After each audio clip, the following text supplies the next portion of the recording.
Hey Christo, just finished my second week of long drive training. Results are amazing.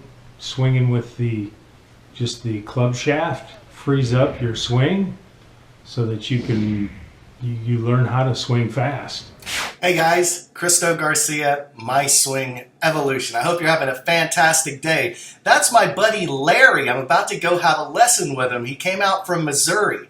It's so cool getting to meet all these people from around the country that are taking part in the My Swing Evolution Academy. There's some really, really great stuff happening. So I wanted to say before we get into today's Mo Norman lesson, golf pros tend to be guys who've been good their whole life. They never really had to go through the trouble of building their swing. As Greg says, they didn't have to build it, but if you're, say, in your 40s or 50s and you're struggling to try and figure the game out, I would suggest that you go to somebody who's rebuilt their swing. I mean, for example, TODD GRAVES, he worked with Hank Haney for years, and then when he got with Mo Norman, he rebuilt his swing. And I'm telling you, Todd is one of the best golfers I've ever seen. Reed's incredible as well. And a lot of people don't realize how good these guys are. I mean, Reed hits it farther than I do, except that last drive. So, at any rate, I wanted to bring everybody up to speed on the MSE Intensive. I was planning on doing this in Las Vegas because one of my top subscribers invited me out there.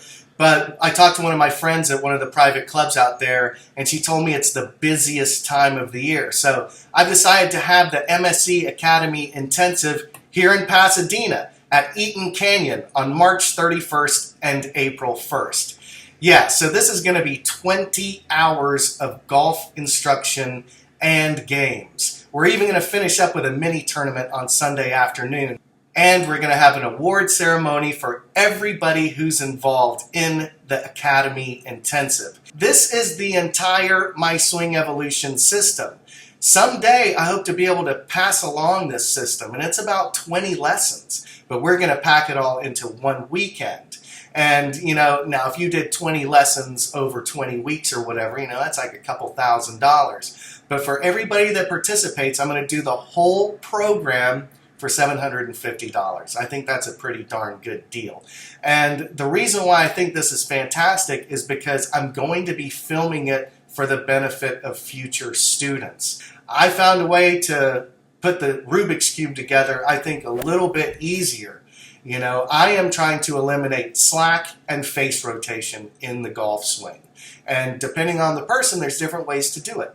So I'm telling you, if you've been thinking about changing your golf swing for the better, come down to Pasadena, change your game and change your life in one weekend, March 31st and April 1st here at Eaton Canyon Golf Club. And on Saturday night, I want to take everybody out in Old Town Pasadena. So if you want to come on down, you want to get away for the weekend, come down for the MSE Intensive. It's going to be incredible. And without further ado, here's more golf genius from TODD GRAVES and Reed Howard.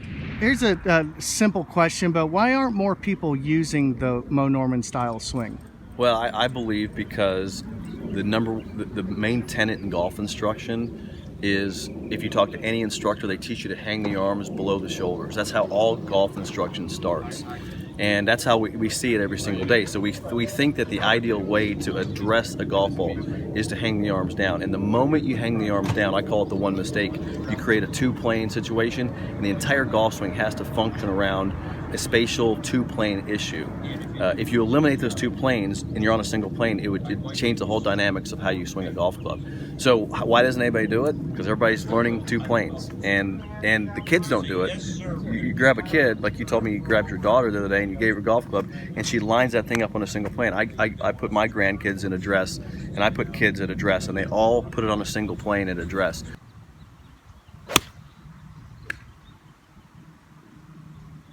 So you just set up, let me just make a couple adjustments.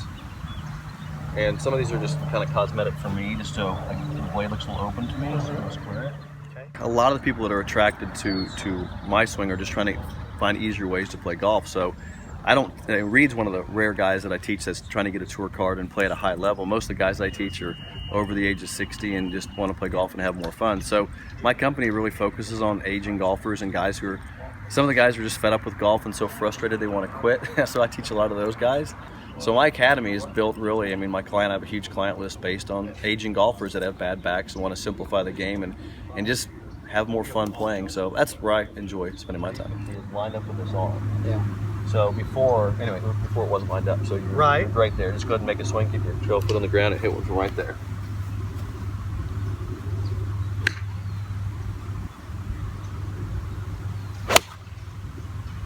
What do I do with all the work I've done with my old swing? Can they work together, or what do you think?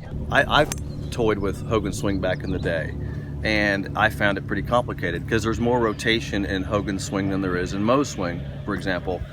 My goal is to simplify everything down to its most efficient element, and Mo figured that out with the spine tilt and the way he positioned his right side. So he eliminated even more rotation than Hogan. While they're both great ball strikers, both great players, Mo had less movement in his body than Hogan did. So you can add those elements to your swing. For example, we worked on your right hand position being more under in your tilt, and immediately when we do that, we simplify the movement of the rotation. We eliminate rotation by doing that. That's what you have to do is find ways to simplify it. You can take Hogan's mechanics because obviously he's rotationally very efficient. He planes the club beautifully, and if you can eliminate rotation in that, you're gonna improve. I'll take you all the way through this swing. Okay. Take you back, into the knee. Okay, solid. Rotate with me. Impact. Now keep the right foot on the ground, the heel on the ground. Rotate with me. Stay down. Okay, there's your extension. Okay, into the knee, and then you're up. No stress in the back. Not over rotating here, and you never let that face rotate. See the face back to the plane. You never rotate the face around.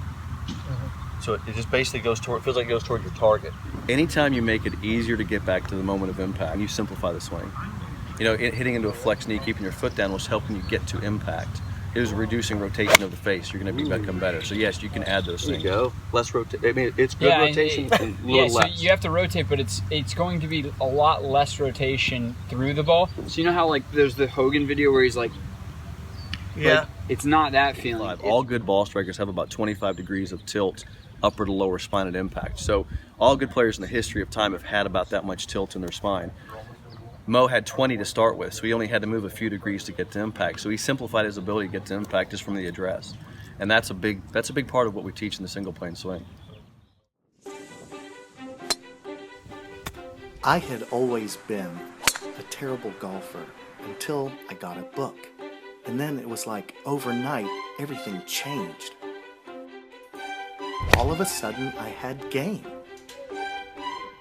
Well, I decided I wanted to go to Texas to learn more about the man that changed my life. His name was Ben Hogan, and I'll tell you, I thought I knew a lot about Ben Hogan, but I had so much left to learn. Out of the blue, he said to me, "A rough childhood? I'll tell you about a rough childhood." Up until the time he was 9 years old, his days were spent at the Hogan Blacksmith Shop. He wasn't the most friendly person, but everybody respected Mr. Hogan. He was very much to the point, didn't speak quickly. I don't think the industry has been touched by anyone more significantly than Mr. Hogan. He created the finest forged clubs ever made. I own the Hogan Apex PC. I have the 1979 Apex 2 with the cameo on the back. But everything he said at about 5:30, just so he was a little bit open at address. We were doing 6,000 clubs a day. And that was forges. That was taking it from a raw head. I don't see very many tour pros today hit this position on the backswing. He had a gradual sliding turn until he was like 3/4, and then he just turned like crazy.